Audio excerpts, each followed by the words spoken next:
Check us out on location and shit in good old Scott Liggett's garage in Kearney, Nebraska.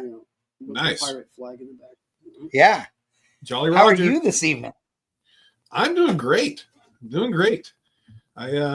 looking forward sad to say to Barnalicious and Lycan and everybody that we do not have Ryan tonight. So the tailgate throwdown that was supposed to be this weekend in Newport, Arkansas, has been postponed.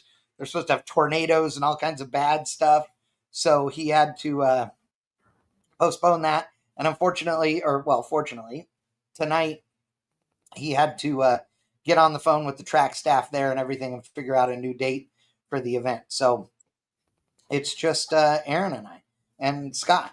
But we got some fun stuff to talk about tonight. It ought to be good. Hell yeah. So we want to talk about a couple of things tonight. Aaron, you want to introduce topics tonight? Which one do you want to start with? Give me 1 second here. Bring him back in front of me.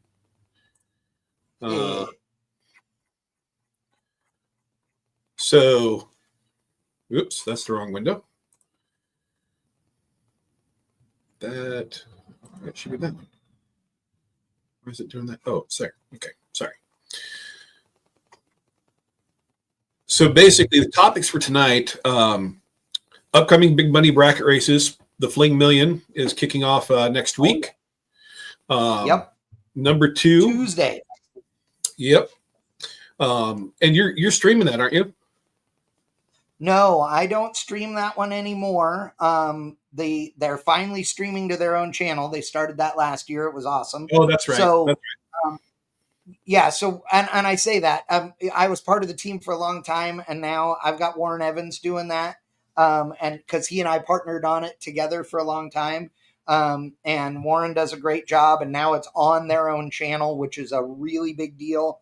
I've been trying to get them to put it on their own channel for like 5 years. And Pete was always really hesitant because he really wanted the Bang Shift, audience. And I told him, I'm like, dude, this thing has grown so much. It doesn't need to be on Bang Shift. All we need to do is spread the word that it's on your channel and you can grow your channel. And so, it was funny because Warren was telling him the same thing. And so when Warren and I partnered up to make the production even bigger and badder, we were doing it, and we just kept telling Pete. And then Pete and I were having a couple of discussions, I don't know, a month or so before the event last year. And I was going, look, dude, some of the expenses for me to come do this are getting insane, right? Because equipment rentals had gone off the deep end and all this stuff. And so I was like, it's going to cost more for this and more for that and blah, blah, blah, and all these things. And, Warren does remote cameras. They don't need to, doesn't need to have a swinging camera and all that. So some of the things are cheaper to use that, right? Less labor, less equipment. So, we were talking about it. I'm like, dude, if you just save the money, we don't need it to run on Bang Shift. It can be on your own channel. And he said, well, I'm scared about it and this and that. And we ended up finally convincing him. And one of the reasons, or one of the ways we convinced him is I said, look, the worst case scenario is that you don't get enough subscribers, that there's some problem, there's whatever. And we will have the code ready so we can broadcast it to Bang Shift. If we have to last second, we'll flip the switch and we'll put it on there, but you won't have to worry about it until then. Right. And so, he relaxed a little, Pete's really particular. He wants everything to be right. It's why their events are so good. But the funny thing was that after the first day, it was like he finally relaxed a little bit, and it was great. And right afterwards, he was like, "Oh my God, thank you so much, Chad." And they've grown the YouTube channel. They're doing really good. They're able to put out content. Like I walked them through all the other content that they can do throughout the year, all the things they were only doing on Facebook that they can do on both. And it's really worked out really good for them. So I love it. That's an amazing race. Honestly, I'm trying to put together a plan to race there next year for the event. So if we can, I think it would be awesome. I don't know if I'd have enough confidence to run, in the actual $1 million race on Friday. Plus, that's like a 2,500 or $3,000 entry. But who knows? Maybe I can get a sponsor and we'll do it. It'll be fun. You should come out. You run the Camaro and I'll be good. I was planning on going this year, actually, but car's still not done. So, and I need to test it once it gets done. So it's not in the cards. It just isn't. Yeah. I wanted to run Tucson. It's the original plan was to run Tucson and then run the Fling afterwards, and leave my stuff in Tucson, fly back to Tucson, grab the truck and trailer, and head out to Vegas. That's and a lot of people did that. That's still going to be the plan next year. My good friend John Taylor, Jeff Taylor's dad, not John Jr. Yep. John. Yep. So they have a place in Tucson. I can leave my rig, so that's good. So I had it all coordinated. I had it like planned out to do it, and the car's not done. So, but the car is looking awesome, and so I'm looking forward to testing it, getting it right, making sure that it still does controlled wheelies and not too high, and that sort of thing. So, because I don't believe in wheelie bars on that car for some reason. I had wheelie bars on my one, but I don't on that car. I can't put it on. No, big wheel stands is where it's at for sure. One thing, if you want to find the link for next week's Spring Fling Million, go to livedragracing.com. Again, livedragracing.com. We'll have the link for each day, so you click on it there. We will also be showing it on bangshift.com as well. So either way, you'll be good to go. Both. Do both. Go to both. That's really the best. That would help us out a lot. I want to thank Neil for being on the show tonight. Wickman, also in the house. Richard Holdner as well. Wickham says, Scott doesn't look happy that you invaded his garage. I bought him dinner. I bought him chicken mac. Oh, yeah. As I bribed him. Chicken mac and a beer, and now I'm ready for a nap. Yeah, exactly. I'm with you. After working all day. Yeah. I did get to go over to the muscle car factory, which is where Liggett works. And that place is cool. I mean, it is way cool. They have some neat cars that they're working on. It's a really cool shop. Like building some really nice stuff. It was cool to check it out for sure. Nice. Do you have any photos to share? No, not right now, but I'll share some later. I was drooling more than snapping, but if you follow Liggett on Instagram, you can check out a bunch of his stuff. So the musclecarfactory.com website also has lots of pictures. Yeah. My boss Sweet. is kind of jealous of the stuff I post. I did a Instagram reel of we have a 63 Impala SS 409 4-speed car, and I did this reel where I just like walked in front of the car with showing off the engine because it didn't have the hood on it, and it's now at like 190,000 views or something like that, like 45,000 likes. Yeah, it's insane. And it's just like, okay, it's great. Yeah, but. Yeah, I'm nice. I tag every one of those for the shop. So. Oh yeah, they have some nice stuff, dude. They do really nice work. So if you're in the market for getting a car built in Kearney, Nebraska, these are your guys. What other big races are coming up? We got the Fling. What else is coming up soon? I'd have to look. Yeah, the Fling kind of kicks everything off. It is. Yeah, the Fling is a big one. And if you're not familiar with the Spring Fling Million, it's in Las Vegas. It'll start on Tuesday. Tuesday will either be, I haven't looked at the flyer for this year for Tuesday, but Tuesday is usually either a trailer race or a dragster race. And when I say that, it's not that's what they're racing. That's what they are racing for. So some years they have a trailer race and the winner wins an enclosed trailer. And they've had years then where they do a dragster race and the winner wins a dragster, which is also pretty cool. As Doug DeLay said, Big Jake's race is this weekend, or one of Big Jake's races is this weekend at XRP. which should be pretty interesting. I actually won't be there, even though it's right there at home, because I'm going on a trip to Tennessee this weekend with some friends. But yeah, there's Big Jake's races coming up. The Spring Fling Million is, conceivably $1 million purse if enough people enter on Friday. So Wow. the entry for the week, quote unquote, which is for Tuesday through Saturday, it gives you entry into Wednesday, Thursday, and Saturday for I don't remember, $700 or $800, something like that. And each of those days is a $30,000 to win purse, or winner takes 30 grand. And then Friday is hundreds of thousands of dollars every time. I don't remember what the total purse was last year, but the year before it was like 400 or not total. The winner purse was 440,000 or something like that. I think they have to have 400 entries. I'll have to look it up here. They have to have 400 entries to reach $1 million, I believe. 475. I'm looking at it right now. Okay, 475 gets you $1 million to the winner.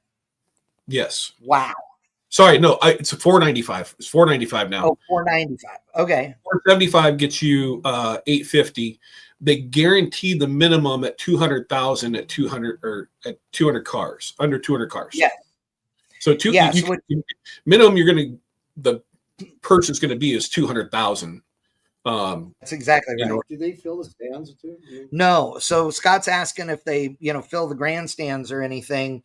And they don't. I mean, it's bracket racing, so they just don't have that many spectators. Now, with that said, it has such a huge draw of racers and their families and stuff that there are a lot of people in the grandstands. Not like if it was a national event, but there are still a bunch of people there, and they get together. Maybe not this year because we've pissed them off, but traditionally the Canadians all clump together in the grandstands, and the Mexicans all clump together, and they're cheering and waving flags and doing all the things, and it's a great event because we really welcome them. It's just like the Streetcar Super Nationals has a huge Canadian and huge Mexican contingent as well, and it's just always a good time for sure. It really is just insanely fun. So Tuesday is Tuesday is time runs, and there is a 32 car shootout on Tuesday that is a dragster race. So the winner. Wait, Chad. I think that 32 was, they're doing a 32 car. No, they're doing a field of every past fling winner for 10 grand too at some point during this race. Oh, that's right. That's right. I forgot about that one. That's the 30K pro, or the Fling Million pro bonus, right? I think so. So it's only open to winners and runners up of past Fling Million races. Yeah, that's separate from the Tuesday dragster race. The Tuesday dragster race is a 32 car shootout, $2,150 entry fee, only 32 cars, and you're going to win a roller complete dragster. It's amazing. The Larice 30K Pro bonus is on the Wednesday, Thursday, and Saturday races, where they're having a bonus deal. Then they have the Fling Pro bonus as well. So the entry fee to get into the million race is $2,000. Sorry, $2,000, not $2,500. And the 3-day entry is $690, which in my opinion, to race for $30,000 each day, that's a pretty reasonable entry fee at $230 a day to race for $30,000. I think that's pretty good. That's not bad. Barnes says there are a dozen people streaming Big Jake's race. Yeah, that's why I don't even ask them about it, because I would do a multi-camera shoot there, and half the people would be watching some guy that's walking around with a cell phone on the starting line, which I will never understand, but whatever. But no, the fling race will be a kind of the opening. You got a Michael Beard's Working Man 10 Grands the weekend after that, I believe. Yep. So, which is a pretty, and that's 3 10s in a row, right? It's 3 days, 3 $10,000 races, right? Actually, sorry, no, that's April 25th through the 27th. Oh, okay. But yeah, no, that will be a good race too. So it kind of, the fling just kind of kicks everything off. It really does. I mean, it does, and everybody, I shouldn't say everybody, but the big hitters come to Vegas for that. And a lot of regular guys too. Because as has been proven in the last few years, anybody can win these things. If it's your weekend, it's going to be your weekend. Or if it's your day, it's going to be your day. But, I got to say that, when you see the baddest of the bad out there racing each other, it's insane. And I did the West Coast bracket races, Southwest Showdown last weekend in Tucson. It was amazing. Was a great race. We had weather that was challenging or what have you, but made it through it. The racing was great. I mean, these guys, foot brake guys, going trip zip dead on with a 4. I mean, a 4-pack in a foot brake car, or a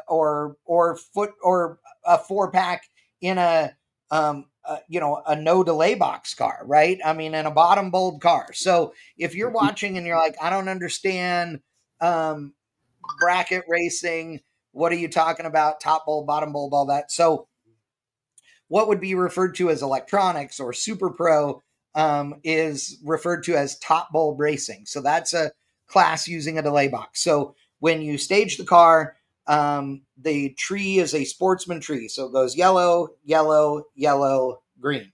It's a 5/10 sportsman tree. That means there's a half a second between each bulb and then goes down. So what you're doing is leaving as if it was a pro tree.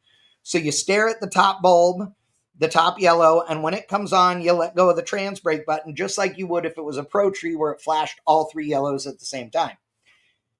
The difference is you have a box in the car, a delay box that you have put a delay into, which typically most people are going to put in somewhere around 1.1 seconds of delay, and that you let go of the button and the car just still sits there for that 1.1 seconds or whatever you put in it, and then it takes off. That does not make you automatically cut a good light at all, right? You still have to be consistent. You still have to tune the car, dial the car so that it will work right, so that whatever your light is, then you have a delay that gets it to be right. It isn't smart. It doesn't do anything automatically. It only does what you tell it to do. It does not make a bad driver a good driver. It doesn't work that way. If you are, and you put in a dial in and you run down there. Most of the people running Super Pro anymore do not use a throttle stop, although they can.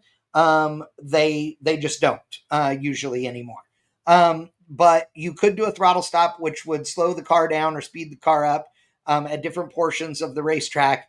And again, you have to manually tune that in order to get the car to run the number that you want. If you're a bottom bulb racer, or a foot brake racer, you could be a bottom bulb racer that isn't a foot brake racer. But if you are a foot brake racer, then you definitely are a bottom bulb racer. And that you are allowed to foot brake or use a trans brake, but there's no delay box allowed. So in that scenario, you're sitting there watching, and you're watching the light go top bulb, middle bulb, bottom bulb, and you're letting go of the button, or swapping feet if it's a foot brake car. Either way, these guys turn in incredible performances. It is an absolute riot to watch. And again, West Coast bracket races was great. There were a bunch of guys doing warm up and getting ready for the million. And I'm really excited to see who shows up in Vegas, because this one's going to be big. I'm hoping, the economy's not great and consumer confidence isn't good and all those things. But I'm hoping that doesn't, dissuade people from showing up. And I'm hoping we have a record number of entries for Friday's million, because I would love to see somebody taking home 600, 700, 800, $1 million. That would be insane. I mean, it would be absolutely insane. It's like a race in Vegas where you and I met. Oh yeah, Yeah. yeah, exactly. You and I were racing at Vegas, and that's where we met. Yeah, and it 2007. yeah, 7 exactly. And it was at the Carcraft Anti-Tour, and which went to Vegas and then was doing their Midnight Madness, they call it, which is just their open night of bracket racing and grudge racing and having fun. And it's cool. The beauty of bracket racing is like anybody can bottom bulb race with any car, like anything. And at the million, I mean, I know guys who have shown up in, daily driver cars that they bracket race on a regular occasions, and they can go rounds. I mean, it's the real deal. It's cool. Where I first started racing bracket was Sears Point. Yeah. The guy that won every week drove a 63 Nova wagon that was stock. Yeah, and it had an inline 6-cylinder and a 3-speed stick. Yep. He was 70 years old. He used to paint out of that car. Yeah. Ran 20s. Yeah.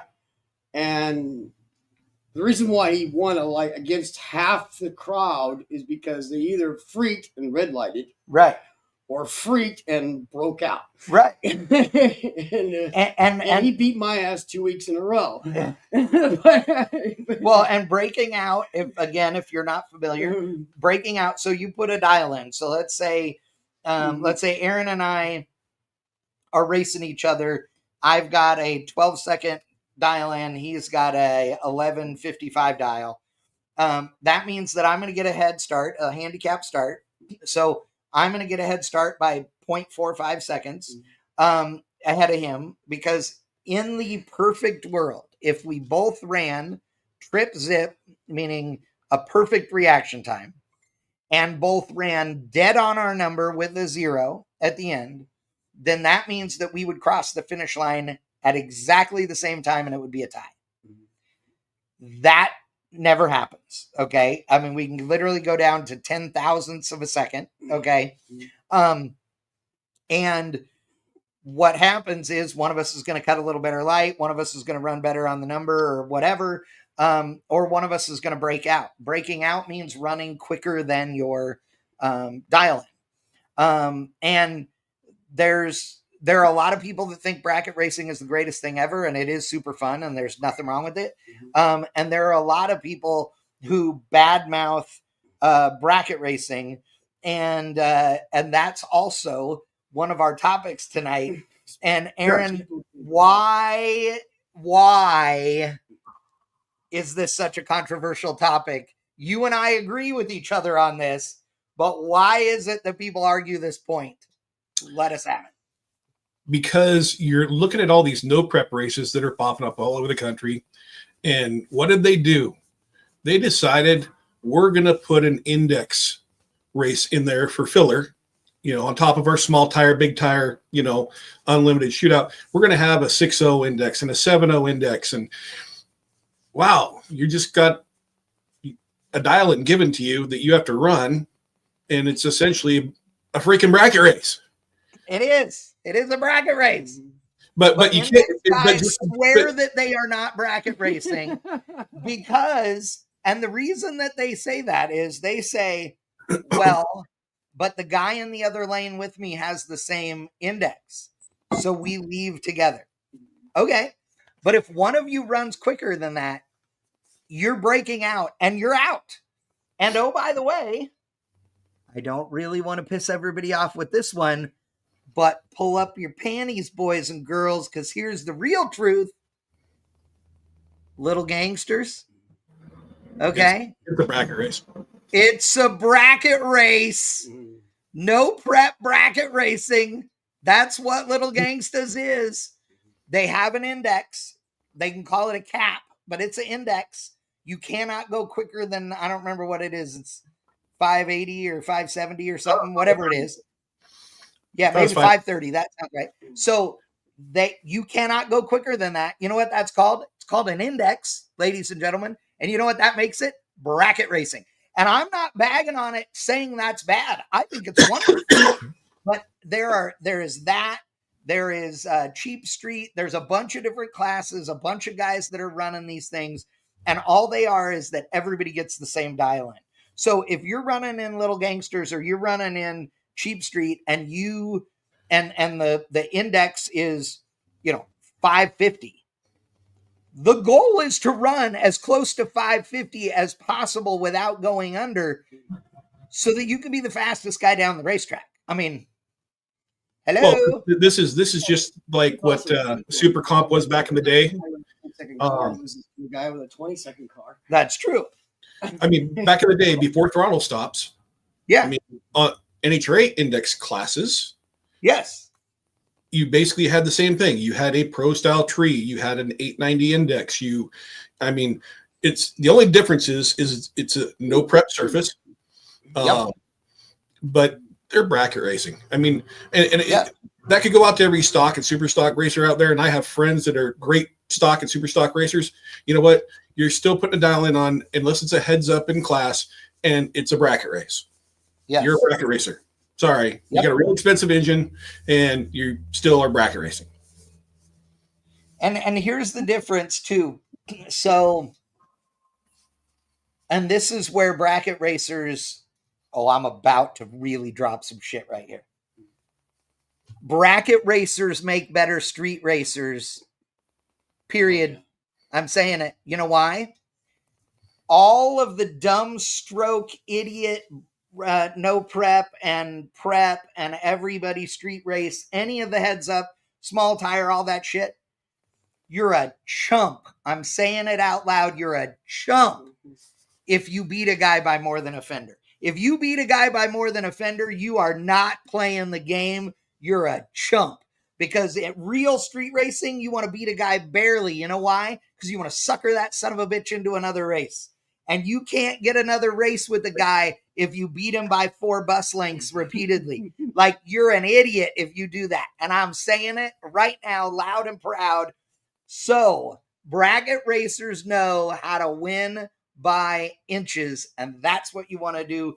Even if you're in a heads up, no index, no bracket, no nothing deal, you don't want to beat a guy by too much. You just don't.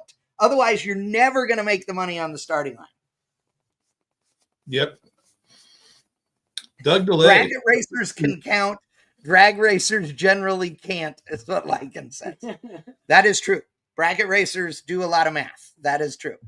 So Doug DeLay put a comment up there saying, Chad, why are bracket cars so effing loud? They're louder than some 2,000 horsepower heads up cars. Part of that reason is a lot of those cars, especially the turbo cars, nothing quiets down a car like a turbo. Now, I will also say, put a Pro Charger with Zoomies, and it's louder than every bracket car on the freaking earth. And the funny thing is, you bring that up, and there are more and more guys running Pro Chargers on these top dragster and ultra fast, big money bracket race cars. But there are very few, like you said, with turbos. And the guys that are running a NA combo very often have 300 to 500 of nitrous on a button. And that sounds insane. Like, oh my God, they have 500 on a button. Keep in mind, they don't use that until they're at the stripe. So if they're racing a guy and they know, like, in their mind, oh my God, I was late on the tree, then they'll get down there and catch up to a guy real quick to try and push him out the back door to make the guy break out.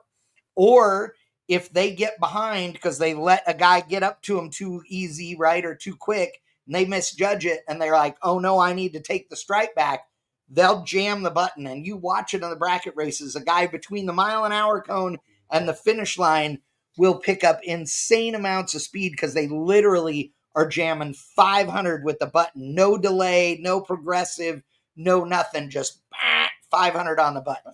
Well, it has to be 500. No, it is not subtle. You are right. It has to be a big shot when you're already moving, because the nitrous helps you the most off the starting line. And then basically as you progressively get down track, a 100 shot isn't going to do diddly squat compared to a 500 shot the last 100 feet. Correct. That is a good point. Vince Rui says 40 minutes from me and you don't even call. Honestly, Vince, I didn't tell anybody I was coming into town except Liggett. I'm here this week shooting video with Blueprint just yesterday, today, and part of tomorrow. And then I'm on my way. So, and I knew I wasn't going to have time to hang out really. So I just didn't want to tell everybody I was going to be in town and then be the guy that's like, sorry, I can't come say hi to anybody. Wait. You didn't tell me. Well, I told you, but not till Monday. Yeah. I found out. Oh, no, that's right. I found announced it on the podcast last week. That's right. The last minute. Yeah, that's true. Look at Vince is mad. Whatever. Like, what? Hey. You're lucky I watched it till that. Well, otherwise I wouldn't have known. Well, to be honest, we weren't sure what the schedule was going to be even. So, yeah. But so now that we've discussed bracket racing and index racing, yes. Why don't we segue into NHRA payouts? Dude, why is it that every time the bracket racing world, the payouts get bigger and bigger and bigger and bigger and bigger, and at the same time, NHRA's payouts get smaller and smaller and smaller and smaller? I don't think they've gotten smaller, Chad. I think that basically they've remained the same for so long, but the entry fee keeps on going up and up and up. Well, but I do know that back in the day, like it used to be, I mean, I know I'm going to sound old now, but 30 years ago, 25 years ago, 35 years ago. And I mean, I'm 52 now. So when I was a teenager, if you won the Winter Nationals in Stock Eliminator, you were getting anywhere between 12 and 15 grand in contingency alone. I'm not talking about contingency. I'm just talking about straight payout from NHRA, where you spend $300 to $400 to enter an event to win $1,200. Yes, and a Wally. Don't get me wrong, the Wally's awesome. You have one right behind you. Can't eat it.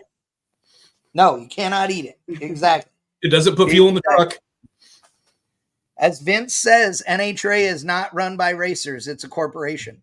And unfortunately, Vince, I'm not going to say any names, but I am not confident, as much as I love some of these people, I am not confident that the new guard that I imagine will be taking over NHRA over the next 10 years, and coming up. I'm not sure that those people, as passionate and as cool and as wonderful as they are, I don't feel like they're connected enough to the racers either to make any dramatic change in that. I just don't know if they are. I think what you look at is look at what Wes Buck did with the Winter Series. Yep. What he paid out to top sportsman, top dragster, to the pro mod guys. He had 82 pro mods on the property, the last one. I mean, there hasn't been 82 pro mods at any race that I can ever think of. I mean, the biggest ones I remember is the early Streetcar Nationals in Vegas, that when there was no other pro mod race at the end of the year, everybody came loaded for bear.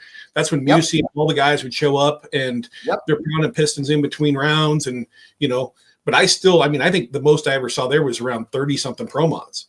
And we talked about that at Streetcars this year because I've been announcing it the last couple of years, and me and Mel were talking about that 30 some odd pro mods was the biggest field they ever had, back in the day. And this last year was the biggest that they've had in 5 or 6 years at least. And we had 20, I think it was 20 or 20 something that were there. And I have a feeling this year could be in the 30s. It's insane. And the World Series, the reason that it brings that many is A, because now it's prestigious, but B, because it's 150 grand to the winner or whatever. I mean, it's a lot of money. But scale it back. So you look at NHRA. Yeah. And if they even, if it's ran by a corporation, which I saw in the comments there by Vince, corporations are in the business of making money.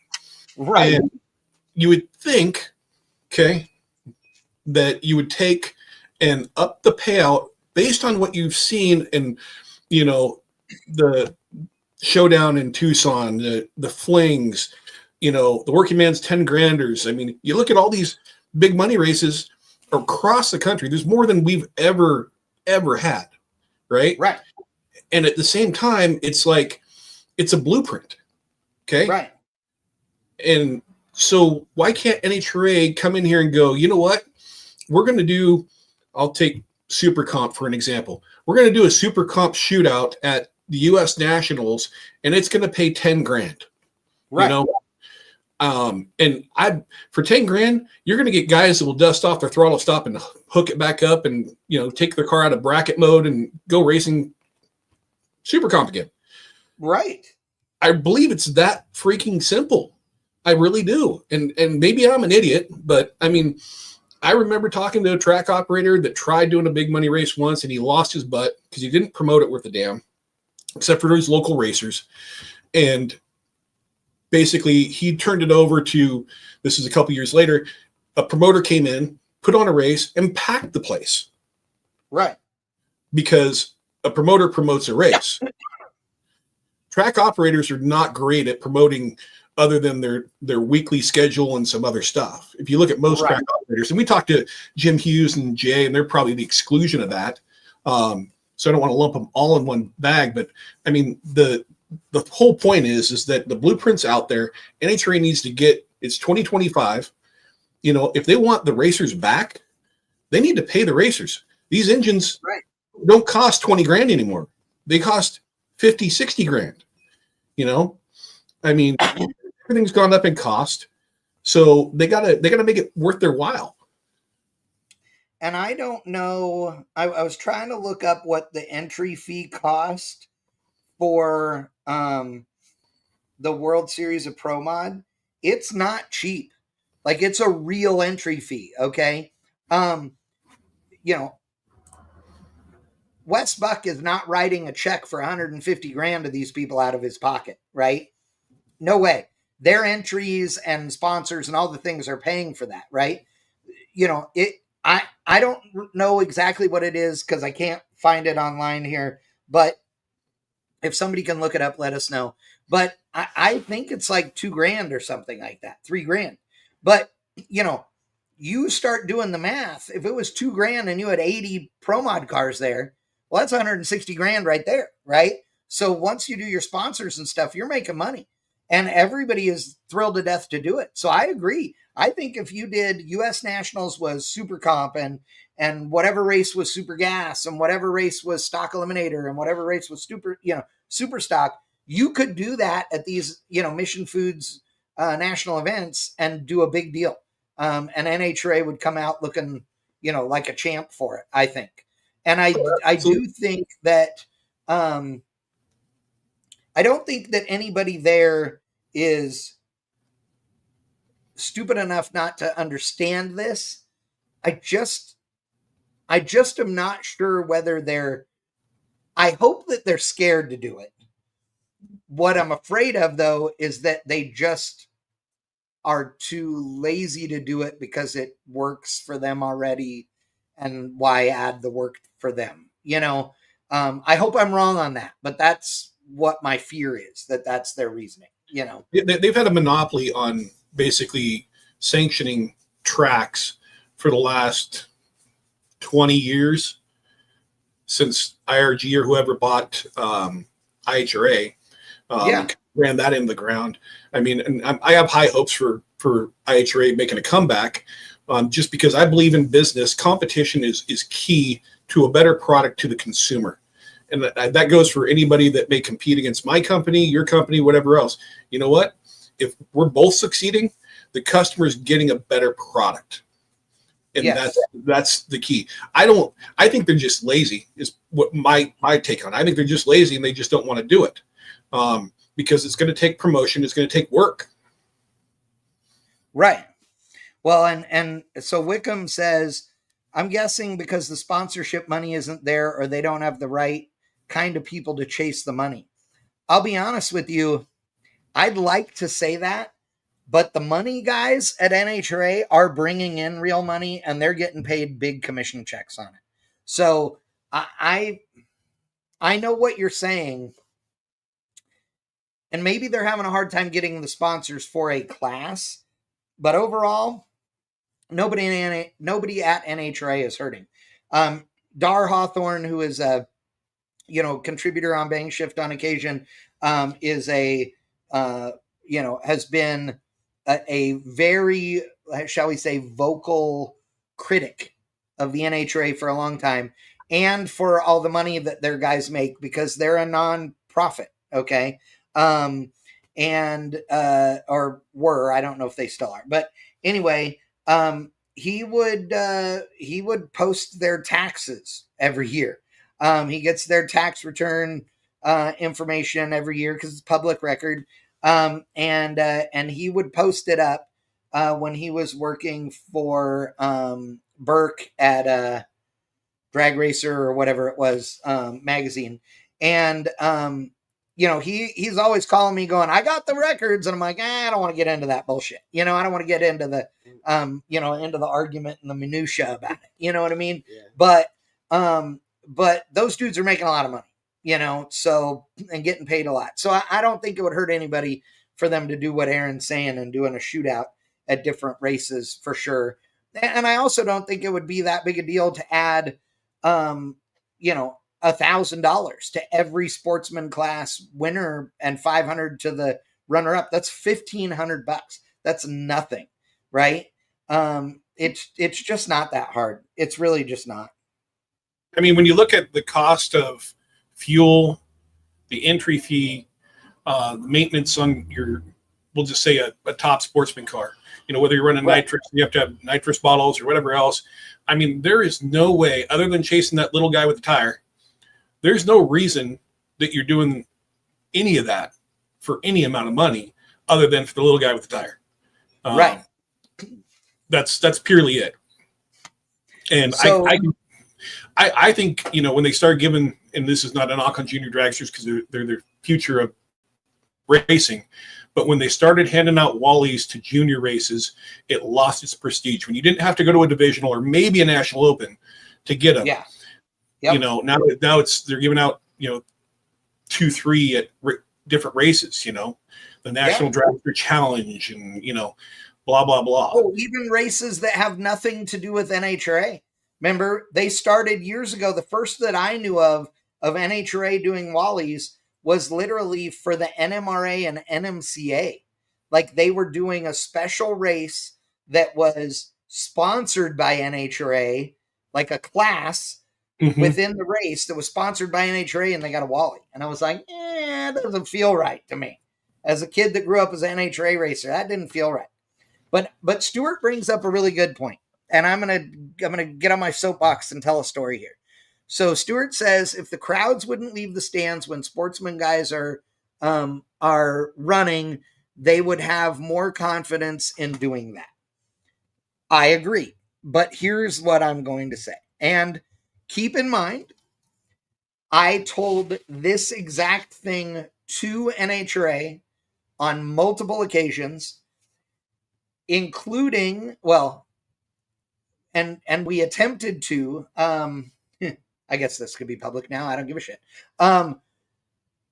Chris Alston, several years ago now, got really mad at NHRA and yelled and screamed because he spent a lot of money with them and was really upset with what they were doing to sportsman drag racing. So pulled a sneak attack. I was involved, but didn't know I was involved until it was too late, to do a meeting with NHRA where he insisted that they listen to me and that I should be the guy running sportsman drag racing for them. And I love Chris. He's one of my favorite people. The dude is amazing.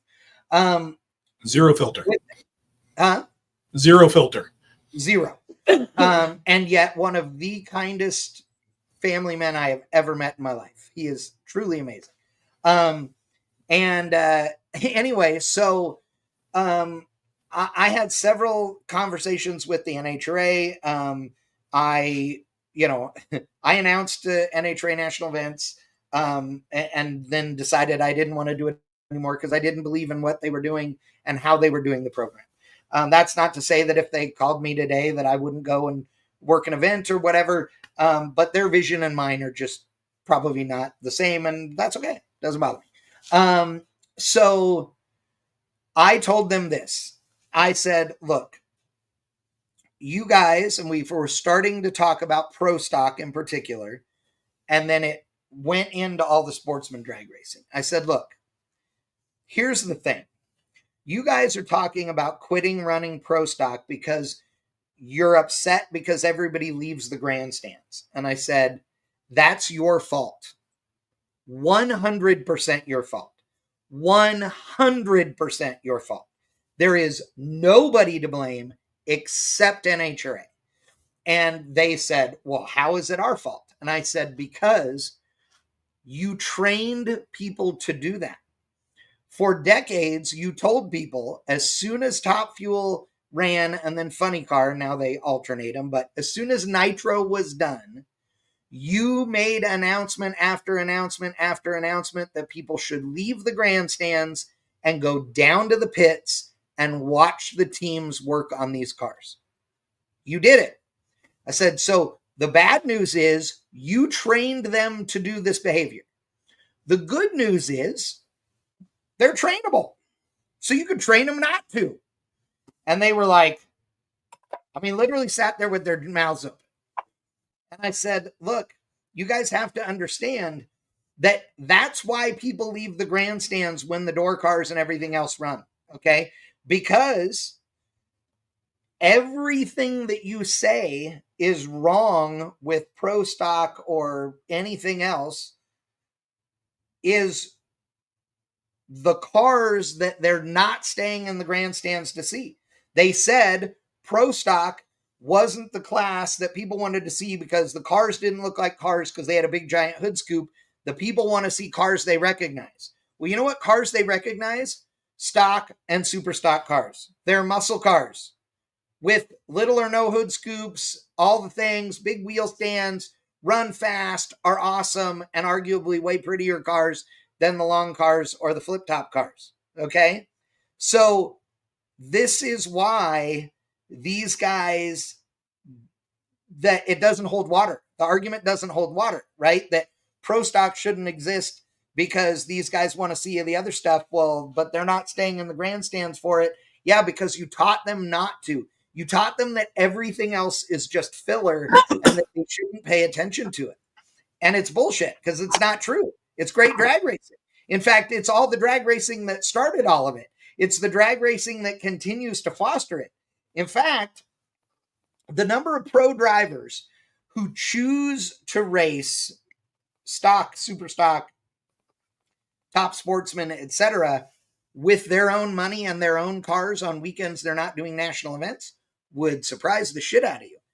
Sean Langdon, who's won both national events so far this year, you know where he was when I was in Tucson? He was in the tower because he's the co-owner of West Coast Bracket Races. Okay? Yep. He didn't happen to be racing that weekend because his travel schedule meant that he couldn't get the dragster there. But Sean Langdon is a very regular bracket racer in a top dragster, like all the time. So the thing is, these guys, fans, people in the seats, they're doing what NHRA trained them to do. And again, that's the bad news. But the good news is it means they're trainable. So let's train everybody to want to watch everything that's going down the racetrack. Because you don't need to have all 50,000 people that supposedly are at an NHRA national event standing outside John Force's pit, right? If people decide, oh man, I think we should go look at it first round, but second round they stay and watch other stuff, and some other people decide that second round is when they're going down, there's nothing wrong with that. Nothing wrong with that at all. Because people that go to an NHRA national event now and who don't know, they don't have the history, because I hear this from people all the time, they're going on and on about, man, this feels like a huge money grab.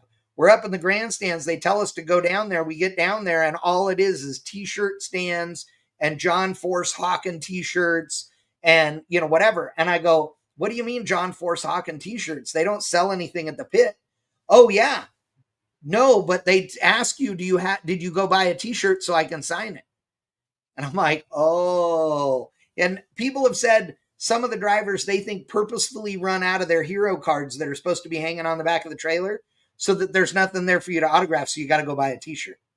I'd like to believe that doesn't happen. And I know the guys that I know and love in the pro ranks don't do that, but I'm not so sure some of them don't. Well, look at it this way, Chad. It's 2025. How long's Pro Mod been around? 15 years? No, it's been longer than that when it really got started with Scotty Cannon and them. It's been 25 at least, yeah. Okay, so we are just now, 2025, including Pro Mod, who just packed the stands in Florida.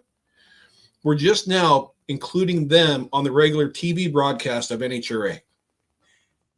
Exactly, barely. And I've been saying for the last, going on 10 years now, I was asked to represent Pro Mod for the owners groups.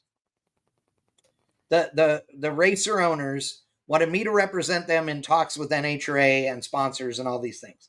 Some other owners wanted some other guys to do it and ended up being 3 or 4 of us. They chose somebody else. All good.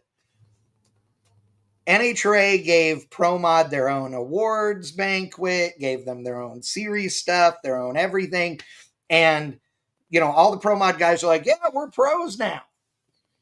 No, they put them on TV at 1 o'clock in the morning. Yeah. They gave you your own thing so that they didn't have to listen to you and put you in with the pros. You don't run when the pros run. You ran when alcohol cars ran. And oh, by the way, alcohol funny car and alcohol dragster are sportsman classes. They are not professional categories. Yes, there are some guys that race them for a living, but there's also guys that race stock eliminator for a living. Doesn't make them a pro category. The pro categories in NHRA drag racing are top fuel, funny car, pro stock, and pro stock motorcycle. Period. That's it. Pro Mod is still its own little thing, but at least they're starting to tickle them on the back of the nuts and let them be on the regular broadcast. And I'm glad because Pro Mod's awesome. Oh, Pro Mod's way awesome. I mean, you got basically a longer pro stock chassis and way too much horsepower, and it's basically horsepower management entirely down the track is what it is. 100%. Organized chaos, basically. Yes. And I don't want to sound like I'm just angry at everything that they do, right? I mean, that's not the point. I'm saying this because I want people to pay attention, right? You got to look at the big picture here. I feel like there are so many, I feel like we've gotten away from looking at the big picture and everything in our world anymore. And that's a problem, right? You might be excited about some little thing that happened because it sounds like a great idea until it shits the bed for everything else, right? Well, we need to take our little victories, like this Pro Mod, being on the regular broadcast. Absolutely, take it. But that doesn't mean we need to relax. We need to keep pushing, And drag racing as a whole is super healthy and it's doing very well. I feel like the whole drama with the IHRA doesn't help things lately, right? But I'm hoping they get that all ironed out. I want to think that if Daryl Cuttle actually does what he says he's going to do and comes through with the money and all those things, the purses at IHRA could be so significantly larger than NHRA that I would hope it would impact NHRA. But I'm not sure if it will or it won't. What do you think? A more friendly schedule and larger payouts, I think that would get you to get guys like possibly Clay to jump back over the fence, back to IHRA. I mean, he's like 4-time world champion or something like that in IHRA. Oh, yeah, a bunch of times, yeah. So, but I think that until that happens, it's got to be two things. You either got to make more money. Okay, none of these teams really. It's the sponsors that give them the money to be able to operate and everything else. Oh yeah. At the end of the day, the other way that you can basically make it more enticing than just paying money is you don't make them go from Gainesville to Phoenix and then back to Texas and then up to Minnesota or wherever else. You make it so it's a more friendly schedule because that saves them money in flights, in fuel, in everything, shipping parts across the country. I mean, well, that's why they changed the season opener from being the Winter Nationals, which still feels wrong to me, but I get it, to Gainesville, instead, so that they could do, 2 West Coast races at the same time or whatever. But honestly, there's still some events in the schedule you look at, and the zigzag just doesn't feel right to me.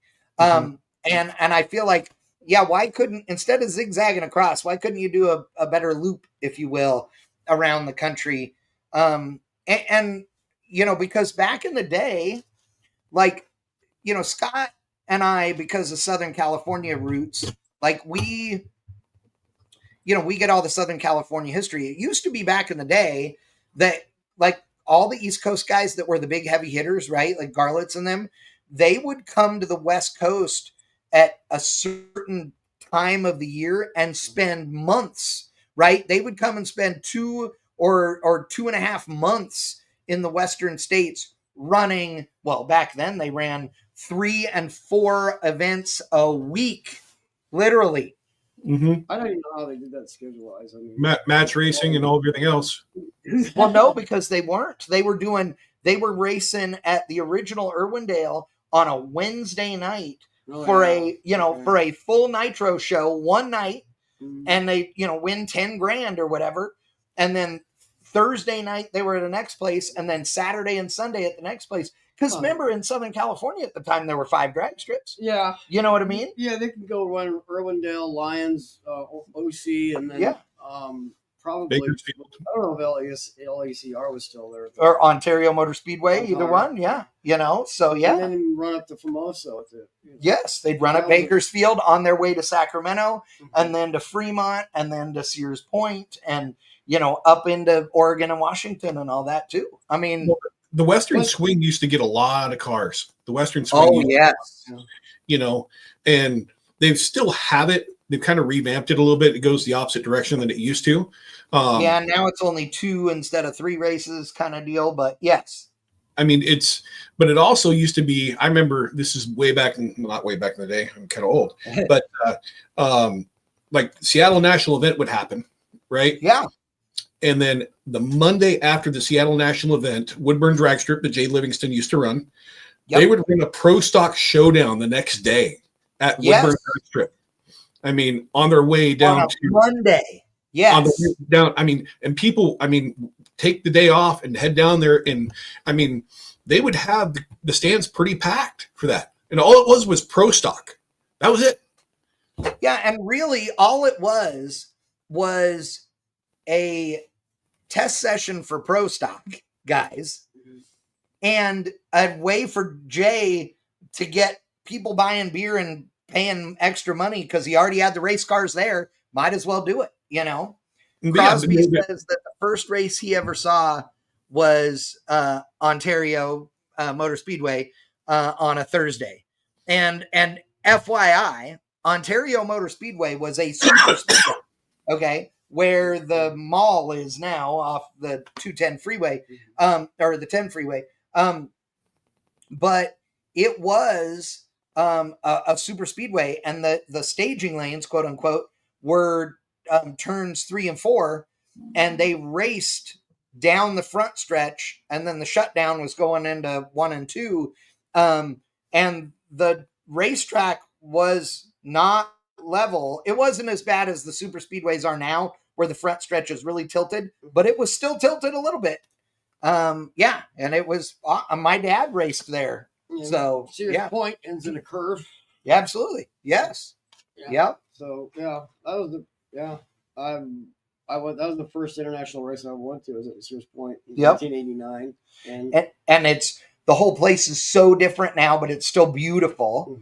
You talk about Seattle, Aaron, like that's Pacific Raceway. That's one of the most beautiful national events on the planet. It's just gorgeous there with all the trees and all that. I mean, it's beautiful backdrop, Mount Rainier and all that. It's one of the nicest backdrops for a racetrack in the country. I would say it rivals Bristol. Bristol's nice. I mean, you got the trees lined both sides, and you're in that canyon. You know, I mean, I love Bristol. But it's just that picturesque that it's. I mean, right. You know, you look at some of these, and I mean, Bakersfield's not very picturesque anymore. You know, no, definitely not. But it's still got cool history, and it's an all concrete drag strip now, and it's amazing. But they had the orchards. They had a lot more orchards around the track years ago. Yeah, they're still everywhere on the road around it, but but they're a little bit more away from the track now. Ray Shannon says Orange County International Raceway was awesome, and he's right. Now, here's the funny part about this, right? Like, we say it all the time on all the podcasts. Like, Southern California has a car culture at a whole other level than anybody else in the country, no matter what anybody wants to say. Okay. And one of the examples of that is the fact that you had Ontario Motor Speedway, which was a full super speedway, like Indy cars and all that shit. And then you had Orange County International Raceway. What are they? 25 miles away from each other? About. I mean, back then it was probably a 40-minute drive. Now it's an hour drive. I mean, we're talking about Don't forget the line. Yeah, and line. Like, you could, like, from my old house in Upland, I lived up on the hill. I could, from my backyard, physically look and see where Ontario Motor Speedway used to be, and with, you know, a telescope to see particulars, but I could still see where Orange County was. Like, you could see both of those from where I was at. Like, that's, and then all the other racetracks that were still there. It was insane.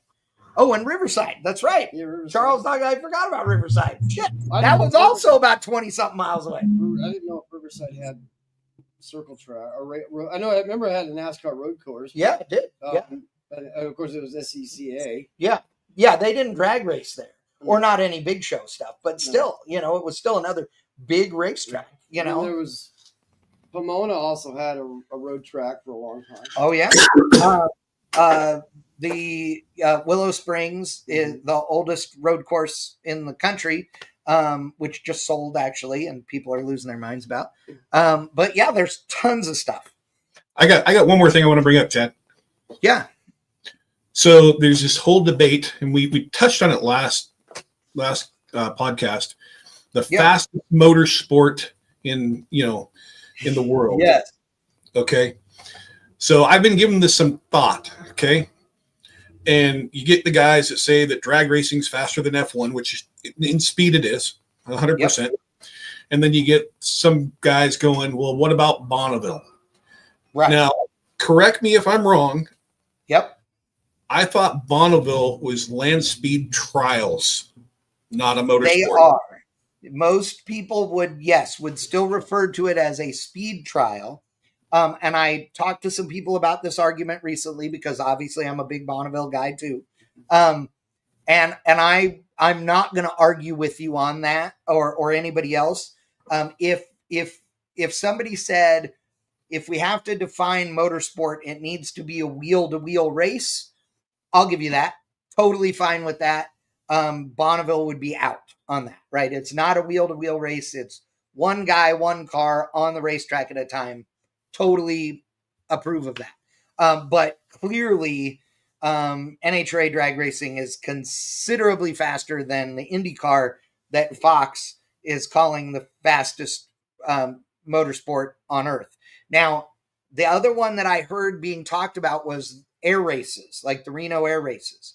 And apparently the Reno air races, like guys have done like 520 miles an hour or something like that at the air races. Okay, which is cool. But what? Fox said the fastest thing on four wheels. Oh, okay. There you go. Well, I would argue too that that you could. I mean, if we're going to get really particular here, and I don't care because I don't have a dog in this fight. It doesn't matter. I just know it's not fucking IndyCar. But here's the deal with the Reno air races. Here's the thing with the Reno air races or any air races. If we're going to get really into semantics and say a motorsport only counts if they are things that are racing each other at the same time, right? So Bonneville's out because Bonneville's faster than the air races. for sure. So if we're going to take that out and we're going to say, okay, the planes are racing each other. If you took the four wheels out and you said on Earth, is flying really on Earth? You're not really on the ground. So is Earth on the ground or is Earth in the atmosphere? I mean, this is a Neil deGrasse Tyson conversation, and I would worship having it with them because that dude rules. But I don't know. So yeah, I'm down either way. All I care about is that we all admit that it ain't the damn Indy cars. And I don't have anything wrong with Indy cars. Indy cars are rad. Like, they're super cool. But just don't say dumb stuff. We live in a world where it seems like it's okay if you just lie enough times, then it's supposed to be the truth. And that's not okay, people. So, and quite frankly, Fox is really good at that shit. So shut your mouth, Fox. Talk about things you know, which I can't think of anything you know right now. So just shut your mouth. What is it? Let's get down to it. Is that Fox bought the IndyCar racing series to broadcast? Yes, exactly. IndyCar racing broadcast viewership has been going in the toilet the last 15 years, except for maybe the Indy 500. Right. So they're going to market it, and if they're going to fib, they're going to fib. Oh, yeah.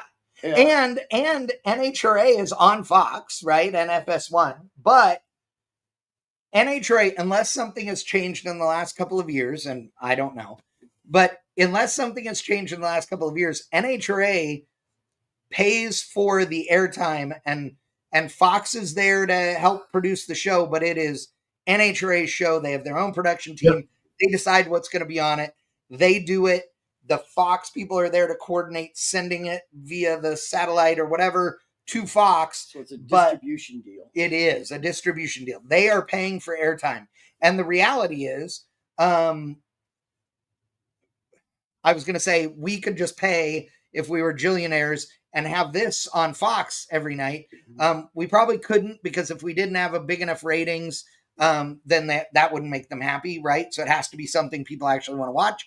But basically, they're just renting out space. It's like, some of you are too young to know this, but Aaron remembers, and Scott certainly does, back in the day when your regular TV channels after like midnight. So at 11 o'clock, there was the 11 o'clock news, or if you lived in the middle of the country where you can't stay up late, 10 o'clock news. And then after the news, there was always some rerun thing of like Night Court or some other bullshit for an hour or whatever. Barney Miller and Star Trek. Yeah, there you go. Barney Miller and Star Trek. And then at 11 or midnight or 12:30 or whatever, the channel turned off after the national. And then they had paid television that was playing, and it was infomercials and stuff. Remember? It'd be midnight infomercials. It'd be like, buy the XYZ 5000 and it'll do the exercise for you. And for that, I'm old because I'm old as dirt. So I remember after midnight, they played the national anthem. You got a little flag picture. Yeah. Midnight to 6 a.m., you got a high-pitched whine and a test pattern. Oh, I remember that was on the channel. That's true. Yes. The president was on. All you could watch was PBS, and that was probably Lawrence Welk and his bubble machine. Right. So, I mean, like NHRA back in the day was on TNN. Okay. Yes. It was on TNN, and it was great. Yeah. But it wasn't nationally broadcast on TNN. That's true. Not for the early years, anyways. Right. It did. Then it did. But I mean, those Which TNN became Speed Vision, and then Speed Vision became, you know what I mean? NASCAR channel, and NASCAR was on TNN for a while, I think. Who was the announcer when it was on TNN? Gosh, what, McClellan? No. Was it starts with an M. His last name starts with an M. Brian, what do you mean? No, it was, oh my God, his name is out of my head. Yes, I know who you're talking about.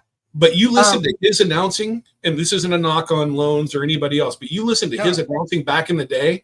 Oh, yeah. There was so much passion and like, oh my God, just that he's a great announcer. He was, Crosby puts, oh my God, the president's on. We're going to miss Flipper. There was a time when, like nowadays, they put breaking news on the bottom of the screen for everything. So it's not actually breaking news.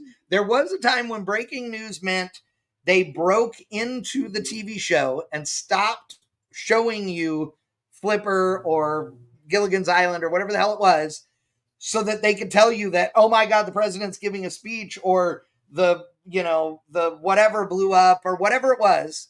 I remember when the calendar old crashed. I wasn't old as Crosby. No, it was Dukes of Hazzard. Yes, Dukes of Hazzard. There you go. But here was the funny thing. So they'd interrupt the show, and way back in the day, they'd interrupt the show, and then whenever whatever it was done, they started the show again, and you missed whatever the hell it did, Yep. right? And then later on, okay, like when I was a kid, it started going, we're about to interrupt your show, and it's going to pause your show, and we will pick up where it stops. And they would put that on the screen and be like, okay. So what would happen then is your 8 o'clock show that was supposed to go 8 to 9 would end up going to 9:15. So then that 9 to 10 show would go 9:15 to 10:15, which means that the news would be on late, but it was live. So it was fine. They'd be like, sorry for the delayed start. The Dukes of Hazzard was interrupted 2 hours ago. Like, whatever, you know what I mean? So, well, Chad, do you remember when the Challenger crash was? That was the Challenger space shuttle crash. Yes. So I remember that happening, and it was basically every news outlet basically preempted. I mean, every station had something about that crash. Oh, it happened in the middle of the day. Morning, early afternoon in the East Coast, because I was at lunch in high school. Yeah, it was morning. I was on my way to school in California when it happened. So,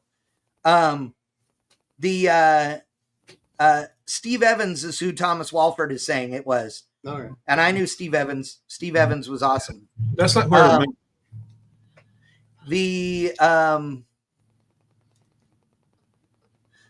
Lycan says, Billy Mays here to tell you about Chipotle Way. Oh my God. Billy Mays. That was awesome. Well, gang, we've been on for an hour and 15 minutes. So let's, we've been sidetracked like always. Let's start wrapping this thing up. I've got blog items to write, and I have to be at the dyno at 7 o'clock in the morning to do some more videos. So, I gotta tell you, for me, I want nothing but the best for NHRA. I am critical of them when they deserve it. I absolutely will praise them whenever they deserve it as well. But I grew up as an NHRA racer, and I want them to be around for another 100 years, right? So I definitely think that's important. But I feel like we've gotten, in everything in our lives, and drag racing is no exception, we've gotten to be more and more confrontational, more territorial, right? Like, and it's funny, and I know that people don't want this, even though they do, right? So even though they act this way, it's not what they want. So people don't want there to be a feud between NHRA and IHRA. They want to be able to race both. They don't want a feud between IHRA and WDRA, right? They don't want heads-up racers to hate bracket racing and vice versa. And the reason I know this is because independent races, like big money bracket races, people don't just race the fling and not run a SFG race or a whoever's race, right? Like everybody races at whatever race fits their schedule and all that, regardless of who's putting it on, right? They want to support drag strips, and they want to support racing in general. And you brought up Clay Millican earlier. And if the IHRA is giving away real purses, I guarantee you that NHRA pro racers are going to want to race at IHRA races and take that money. And it's going to, at some point, it will force NHRA to make a decision on whether they're going to be a team player or not, because there have been rules in the past in place on how much testing you can do as an NHRA pro team. And in order to keep guys from racing in IHRA, they counted racing at IHRA as part of it.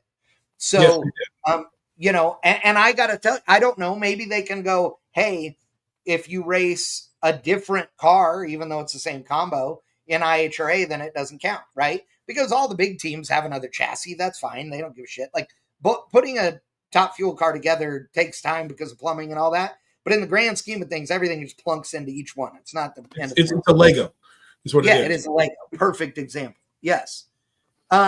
So, you know, if we do what's good for drag racing, then we should embrace the no prep stuff, the back of the track stuff, the heads up stuff, the index stuff, the bracket race stuff, the big show stuff. We should embrace all of it, and enjoy it, right? Like, it's fun to be at the racetrack, people. Like, it doesn't really matter.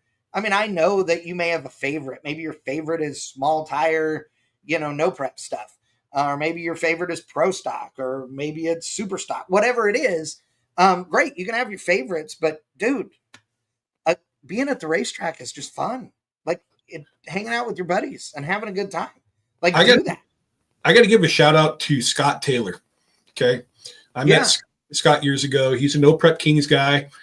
He openly, about a week and a half ago, openly on his social media, Scott Taylor Motorsports, whatever it's called, showed a picture of a red Camaro and said, hope I remember how to let go of the button. We're going bracket racing. Right. And I put a comment in there. I'm like, very proud of you, dude, for, posting this up with all the bashing that goes on with bracket racing. And his comeback was, and I'm paraphrasing this because I don't remember exactly, and it was something to the fact that they only bash it because they don't have the talent to do it. Yeah. Yeah. I mean, and I mean, just give kudos. I mean, Scott Taylor's an accomplished racer in the no prep scene. He is. He has a good program. He's got multiple cars, and he's a nice guy. But for a quote unquote no prep guy to come out and say, "I'm going bracket racing," on his no prep team website or Facebook page, that tells you how much racing's alive. You don't have to like bracket racing. You don't have to go watch bracket racing unless you understand math. You're not going to get it anyway. So basically, if you want to just see the first to the finish line win, great. Go to those events. Support your local track. Support more local. You travel around and look at different series. But the bottom line is that racing it as a whole and tracks as a whole is going to die if we don't support it as spectators and racers. Agreed. So bracket racing still ends with whoever gets to the finish line first. It does. That's true. Really. I mean, except for the guy that breaks out. Right. The thing is that the ones that I always thought were crapping all over bracket racers were the ones that could not, who built a 10-second car and they're getting beat by 14-second cars. Right. And because the 14-second guy didn't spend all of his money on a $50,000 engine and all his chassis mods, he brings his daily driver there and he worked on reaction time and skill. Consistency. Yeah, the skill part of it. Yes. I mean, the car that we're looking at right now, that Chad and I are looking at, it ran when I bracket raced at Sacramento Raceway in the late 90s. I ran 14.0 at 99 miles an hour pretty consistently. Yeah, in a 65 Impala. Yeah. And it's funny you say that though, because you're talking about Scott Taylor, you're talking about 10-second versus 14-second cars. Mm-hmm. And the thing that pops into my head is Lyle Barnett. He and I started this podcast. He's one of my best friends in the world. I love that guy. I would do anything for him. And he is, as everybody knows, one of the best leavers in the business of drag racing, right? Mm-hmm. That dude can leave. Okay. There is no doubt. A few years ago, he had a guy that hit him up and said, I have a fast bracket car and you need to get in the seat because you're a bad man on the tree. So you need to come out and come to a race and I'll put you in this car and you can race for the weekend. Well, he raced that car twice and couldn't find his ass from a hole in ground. And I would say that if he was sitting here and he'd go, oh my God, because driving the stripe, the finish line did not compute to him. He did not coming up on a car as fast as he was, hard to judge, all those things. It's all stuff you have to learn. Like, that's not a dig on Lyle. Lyle could absolutely learn to be a bracket racer. There's no doubt in my mind. But it takes skill at both ends of the drag strip.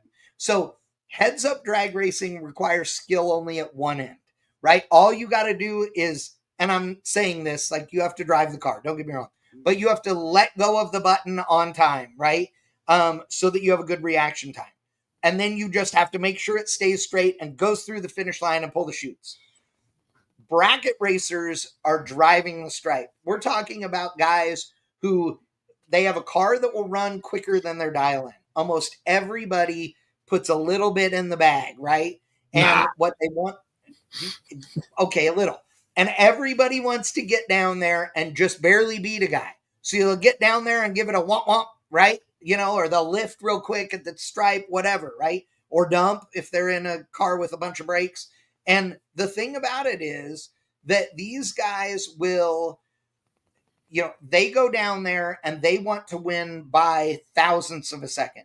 So in the dream world, the best possible run you can make in bracket racing is to go trip zip perfect on the tree and then to run dead on your number. So let's say your dial in was 508. In the dream world, you go trip zip on the starting line, you run 508 with a 000 behind it, right? I've done that once in my life. And you want to cross the stripe 1,000th or 1/10,000th of a second before the guy in the other lane. That is literally the perfect drag race if you're a bracket racer. And doing that is incredibly hard. Eric McClellan, cheeseburger in the house. So Yes. Yes. It's not just leaving the line. It's having consistent everything, consistent traction, consistent shift points, consistent. Every bit of the track you have to be consistent in order to win. You get your dial in. Absolutely. To be within 1,000th of a second of your dial in. You miss a shift, even at 200 RPM, you shift early or late, you're going to lose it. Absolutely. And when I've got beat by faster cars that are good, they come screaming up on me and they slam on the brakes or get out of it and they're beating me by a bumper. Yes, literally a bumper. Yeah. And I got a funny story to close this off. Yeah. I raced up in Iowa with my good friend Tony Roberson, and he has an S10 truck, bottom bulb truck, and I had my Camaro, so I'd race my Camaro in top bulb. I'd race his truck in bottom, and he would race the truck in top, and he had a dragster too. So, funny story. So I hop in this thing. It's like the second time I ever drove the truck. A little S10. It goes like, I think it was like 650s in the 8th, right? Okay.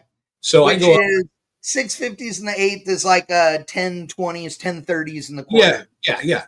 Yeah. So he always used the trans brake in the car, and I'm like, if I'm going to go off the bottom, I go off foot brake. So it's always the way I do it. Right. I just use the trans brake off the bottom. So I go up there. I think it's like first or second round. I foot brake it, stage it, leave. I look. Guy goes red next to me. I run it out. Trip, zip, dead zero off a foot brake in a truck that I drove twice. That's awesome. That is awesome. It's completely dumb luck to get a perfect run, is my point. Oh, yes.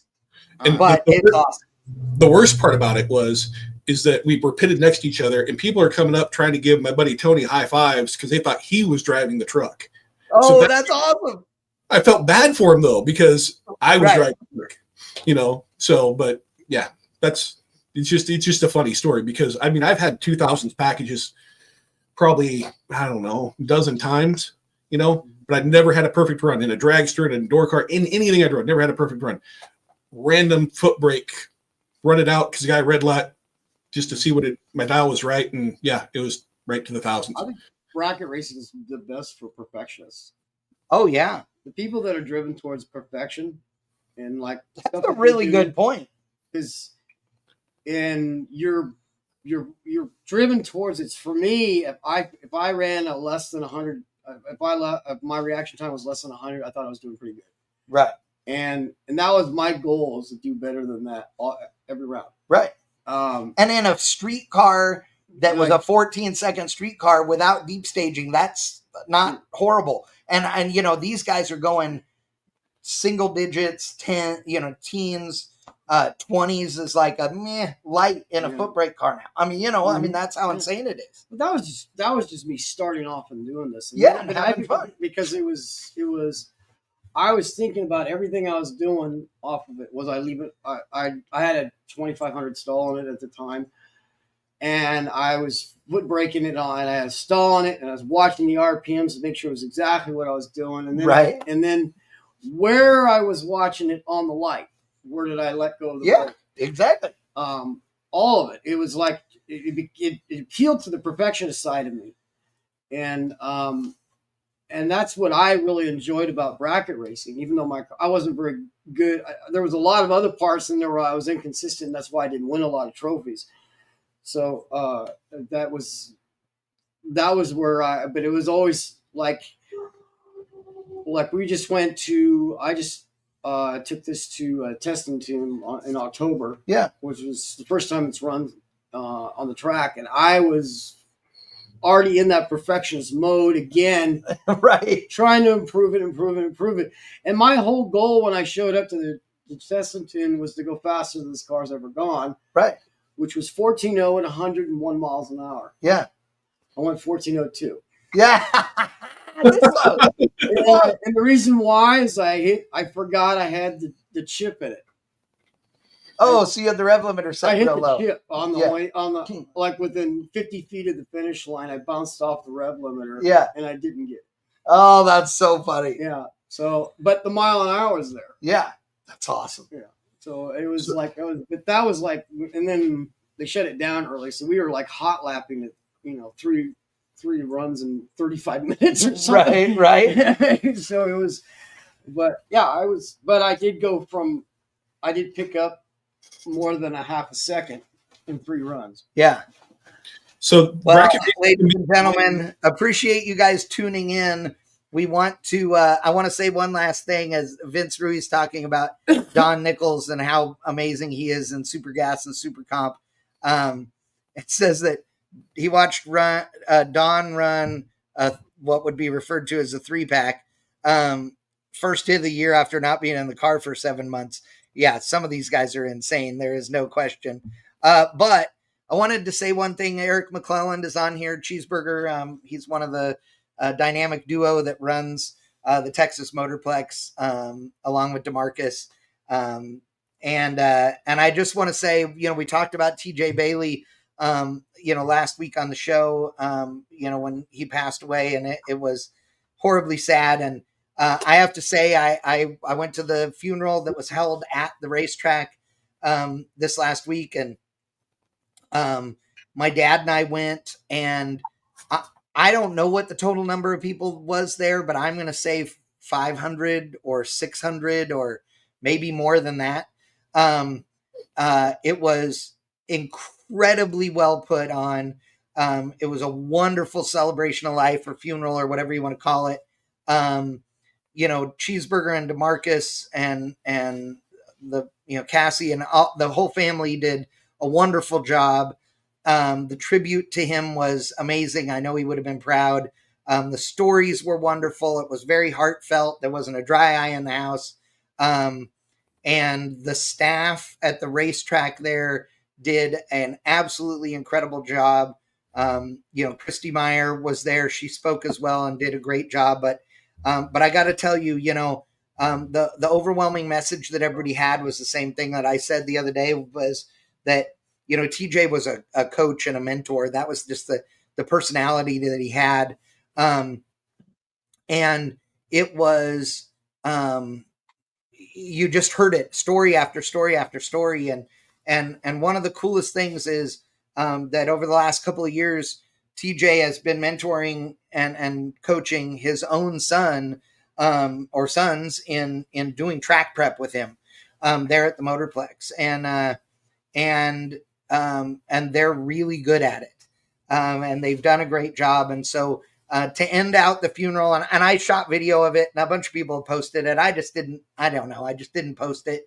I'll share it at some point if you guys want it. But at the end, Cheeseburger and several other friends who were the pallbearers went up to the front and picked up TJ's casket. And when they did, the hearse came under the tower and around the seating for the family and everything that was right there behind the water box, and pulled up effectively just in front of the water box, and they loaded him in to the hearse, and his son Cody took up the hand sprayer and went up on the starting line and gave it the old TJ hand spray, and then stood there with his brother and his two brothers and his stepmom, and gave everybody a hug, and they and then he pulled the hearse into the beams, getting them there, while Cheeseburger held the switch to trigger the tree, walked around the back of the car and flipped the switch. And I got to give it to him. The guy in the hearse actually wooded the thing, and went as fast as that hearse would go down the drag strip. They lit up the scoreboards with, bye TJ and we love you.